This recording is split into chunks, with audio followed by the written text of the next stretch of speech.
Okay, and welcome to the third and final lecture in your introductory topic. It's called Processing the Scene. This is something that we take a lot of time on. We'll see how it plays out this year with our pandemic learning. If you're watching this video in another year that is not a pandemic learning year because you've been out sick, and this is stuff you will make up when you return to the classroom. For those of us in the pandemic year, we'll have to come up with a novel way to learn about doing a crime scene processing. I may have to give you a diagram and then you use rulers to process the scene. It's not the same as what we would get to do if we were physically able to process a scene, but you'll get the idea and you'll have to come up with a story. Okay, so what is involved in processing a scene? Okay, first and foremost, you need to know these, and I tried to number them. People really get confused when I ask questions and say, what does an officer do when they get to the scene? How do you process a crime scene? Okay, an officer's responsibility is to secure and isolate the crime scene. So this is really an officer's responsibility. The color of my pen changed. I don't think I changed it.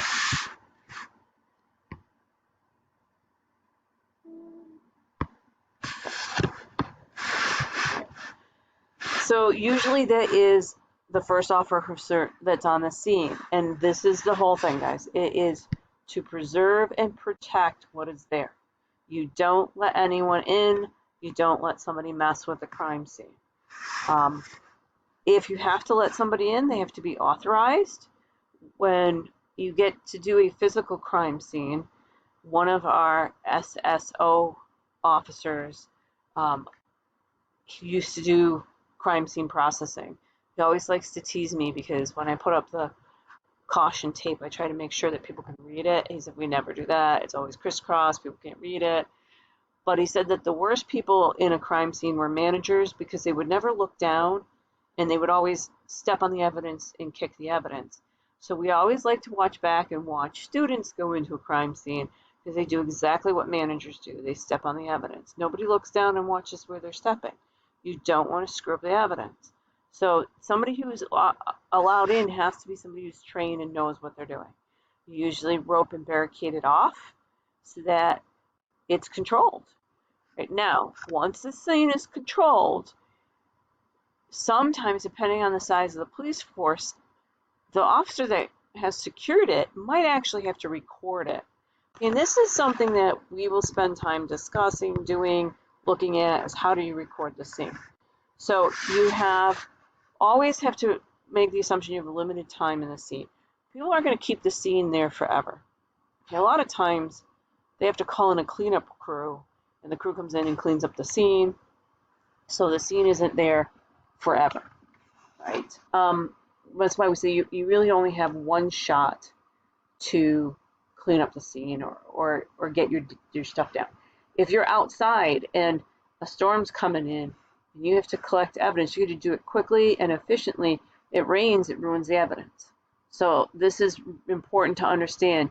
You don't have days and days to find everything. Okay, you also don't want to touch anything because then your prints become part of the evidence. Okay, think about that. You can't do that because you contaminate the scene. Now, today's day and age, we have really great digital cameras, and usually you photograph the scene, but you will also photograph the scene and you'll sketch the scene. All right, the photograph the scene, you want to make sure that you put something there that sets the scale.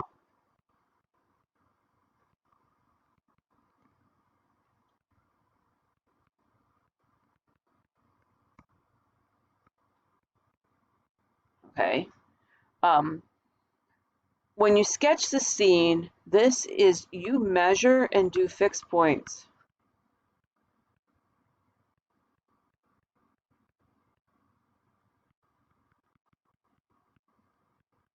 You write everything down, then you reproduce it to scale.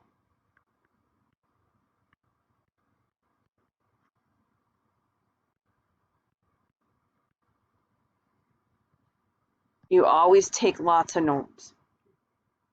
Okay, now this set scale here is something like 1 centimeter on the drawing is equal to maybe 10 inches in real life. You know, usually you don't use meters and inches interchangeably, but we will when we do our drawings, depending on what we get to do. Okay. The other thing is that you have to conduct a search for evidence. And I'm going to ask you about these patterns. So I'm going to put down here, know these patterns. And then guys, I don't know why my pen does this, but when I touch the screen with my hand, you get this line that goes off this way. And I have no idea why. It has something to do with the software. It picks it up on the screen that I'm trying to write a line across. And I'm not. So just get used to that. You'll see it, and every once in a while I'll get really annoyed because it does it a lot. Okay, now there's 4 major search patterns that they'll use, and it has to be systematic. That's the big thing. If you do it willy-nilly, you will miss something. So if we have a room and we do a search where we start in the center of the room and you walk out almost like those spiral lollipops that you used to give me little.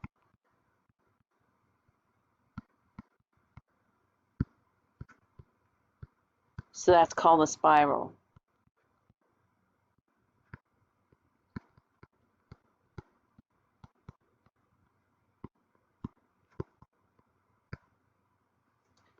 Okay.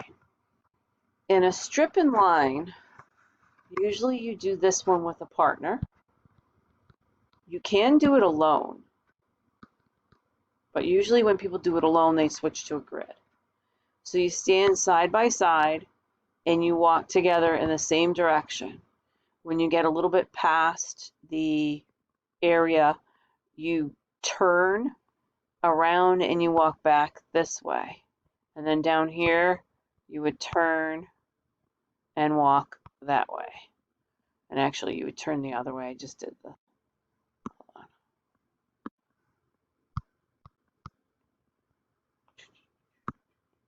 Oops.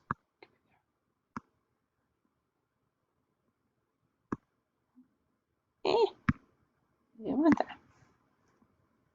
This one comes here, and that one would go there. And you'd walk. And the same thing, and this one will go there, that one will go there. And you keep doing that together as a pair. A lot of times if you're all alone, you'll search in a grid where you will do that sort of line search this way. And as you get done, when you reach the end of the area, you'll turn and go perpendicular to your original search. And they call it a grid because when you're done, you're making like grids on graph paper. And then the other way is you divide up the area and search each little division. And that's called a quadrant. Okay. The fourth thing is you have to label and tag and collect and package everything. So a lot of the times they'll say this is bag and tag. You have to maintain it so that there's no corruption of the evidence, there's no contamination of it. You want to make sure you don't touch it again, that you put it into the appropriate container. Sometimes some of it goes into a paper bag, sometimes it will go in a Ziploc bag, sometimes it actually goes in a jar. So it depends on what you're doing. You have to know how to collect your evidence. Again, each will have its own container and you document it. So you make a list. They're assigned numbers. I'm just going to put IDs because I think it depends on what department and how they assign it. And then that list becomes like an inventory. and that inventory is used to maintain the chain of custody. So if you need to analyze something, you have to go sign it out, because you want to make sure that it's accounted for at all times and that nobody has a chance to tamper with it. You don't want a case thrown out because the evidence went missing for 4 hours and nobody knew where it was. Whoops, no one can tamper with it.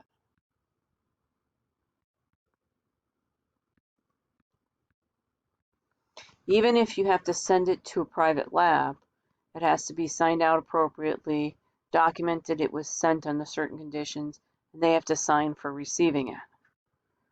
And then the next two have to do with like lab personnel. A lab personnel has to make sure there's controls.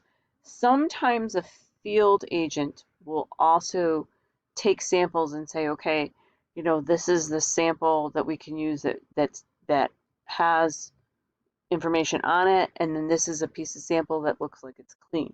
So like if you're looking at cloth, they might take a piece of cloth that has what appears to be nothing on it, and then a piece of cloth that might be soaked with evidence. You really need controls to make sure that anything you run isn't out of the ordinary because of how you collected it. And then if you do have to submit it, you're going to decide which laboratory it goes to based on jurisdiction, and you go from there. Okay, now this is a biggie. Henry Lee's linkage principle. This is different than locard. Locard means we leave a trace behind.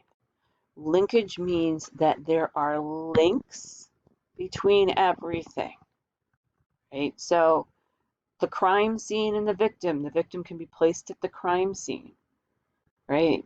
Sometimes you might say, well, why do you have to do that? People move the victim. So you have to make sure the victim was actually there.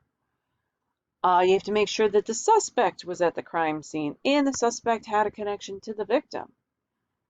And, of course, that the evidence collected at the crime scene could go back to the suspect.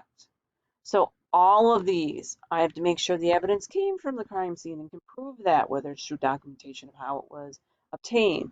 If the evidence came from the crime scene, can I also link the evidence back to the victim? And if I linked it back to the victim, is there also suspect material on it?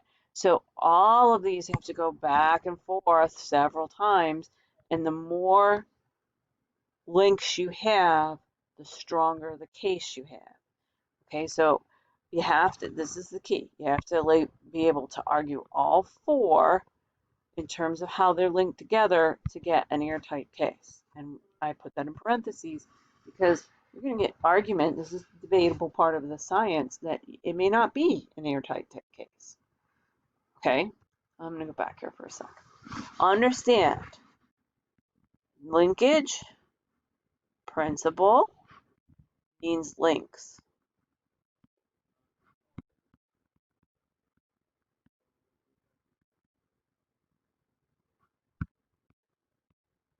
This is number 4. 4 main things. Okay. Locard, everybody gets this mixed up, is everyone leaves a trace.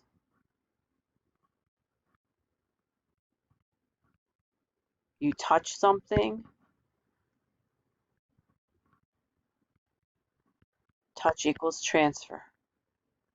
Please keep the two straight. I always ask questions on assessments about the two. And very often, people will write the same thing for linkage principle as they do for Locard. They're not the same. Okay, this guy's way more modern. Testified at OG's case. Big wig at University of New Haven's forensic science department. He kind of made forensic science, popular and at the forefront of TV court. So he's a big name dude, Dr. Henry Lee. All right, now, when we talk about crime scene documentation, there is a particular methodology. Once you've searched and you've identified all the evidence, you have to document where is the evidence in the crime. Okay, so like I said, we've come a long way. We have a lot of digital cameras. We can take the files of these digital cameras and load them into a computer. Sometimes we can actually generate three-dimensional rooms using certain software, and they can place the little body in the room, and then they can look at the physics of how did the body fall, where did it end up. But in reality, for us in the classroom, and they still do this, they will take measurements and sketch it, and they will reproduce it through a sketch because you can lose files that are electronic. Those pictures that get transferred onto a computer can become corrupt. So they'll document a crime scene the old-fashioned way, just as they'll document it using photography, relative scale in the photography, and ways to when I call it anchoring, anchor the photograph so you could make a three-dimensional model on a computer software. Okay, we don't have that. So when we talk about you, me, and everybody in the class analyzing a crime scene, we're going to document it by sketching it the way they used to. Taking measurements, and the measurements are made by this thing called 2 fixed points. When you do these measurements, you also take notes. You keep a log. You describe the piece of evidence, how it was lying, what did it look like, was there any notes, is there anything ripped, is there something broken, does it have fingerprints on it? You do a full physical description. And that's why it says keep log and records of time and discovery of that crime. And it's really very descriptive. We lack that quality because we are so used to using phones now that a lot of times when I ask a student, describe what did you see, I get these one-word descriptions: big, tiny, marked. No, describe, use your English. Of course, we don't really have it anymore because we just, oh, let me just press the button on the phone and I'll get the answer. No, use your language. Okay, so write what you see. Think about it. So when you do this, you have to have what's called a fixed point method. And in actuality, there's 2 fixed points, not just one. And what we mean by a fixed point in the room is something that cannot move.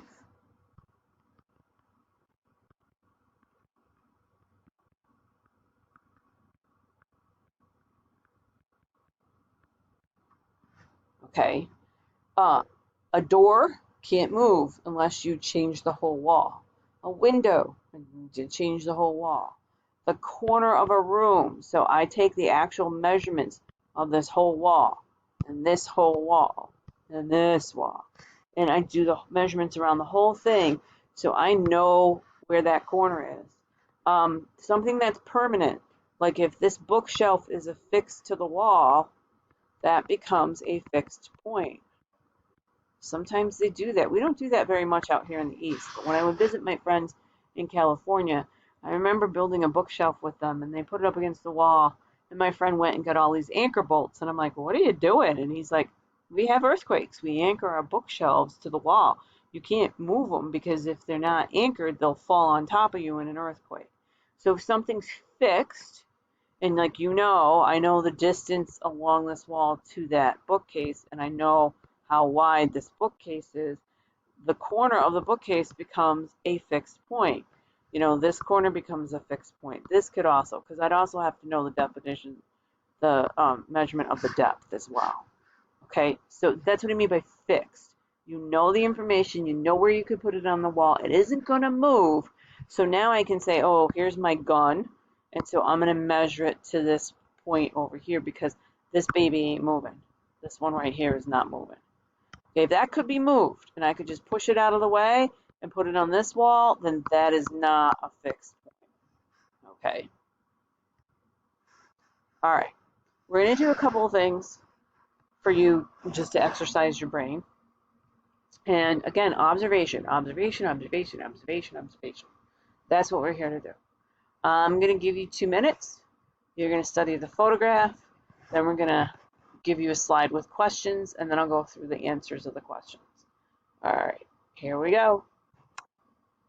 2 minutes. Look at as much as you can.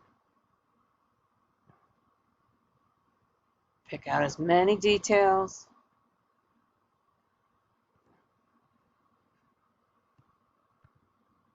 That's a zoom in. I will zoom out.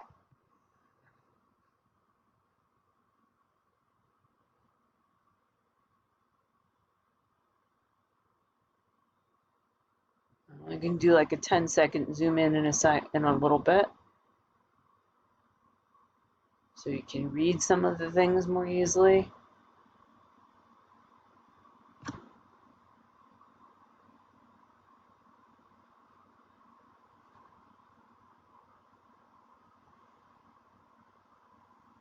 Get ready for a zoom in. 10-second zoom in.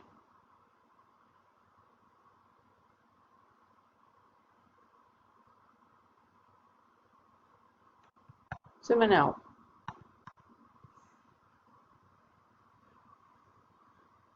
"45 seconds left."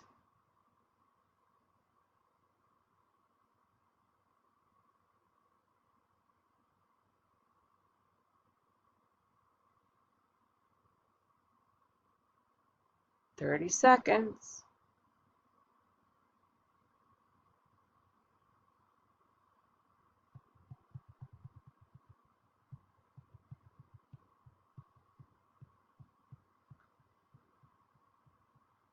"10 seconds."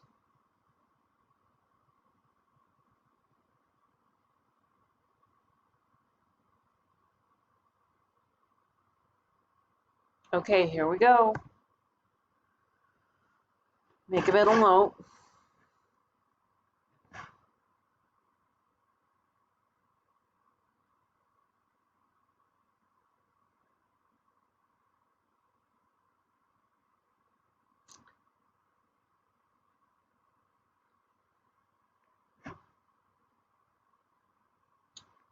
All right, so let's go through these. Oh, I thought I was going to do these one at a time. Didn't work that way. Okay, so the coffee mug was yellow. Deadline was today. It's 11:05. 6 sticky notes. There was no stapler. Brian was the name. The guy was wearing a blue shirt. There were 2 plants. And then we had a green, actually pen, I think, more than a marker. And the book was on a box. So you're like, no, it wasn't. Well, yeah, it was. See, here, book. All right, here's the marker / pen. 1 plant, 2 plant, 11:05. Today deadline, 6 stickies. Blue shirt. Can't even see it with my pen. Ryan, probably the dead dude. Okay. Very quick on facial composites. We used to have this little play software that you could go in and make little composites like a Wii, but we don't have it anymore. There are things that affect composites when we're looking at eyewitness testimony. Composites can be used depending on where they are in the investigation. They might just use it internally if they think they really need help. Like sometimes you'll see the New Hartford Police will post on Facebook, well, we have this video, does anybody know who this is? Or it used to be somebody sat with a sketch artist, now they use computers to put the facial composite together. So they might ask for leads. You might Google software. We used to have access to this and you could play around and try to compose your lab partner's likeness, but we don't have it anymore. There are things that do affect what you see. If somebody wears glasses, if they have tattoos, that's usually an easy thing that gives a person away. If somebody's wearing certain kinds of hats that shade part of the face, there's all sorts of things that can interfere with coming up with the proper facial composite. But these are major things that people look for. Okay, so I don't spend time on facial composites because we really can't do them anymore. But that is the content for this first thing. So we are done with, so it's more of now just working through what we've learned, processing crime scenes, knowing search patterns, and all that kind of stuff.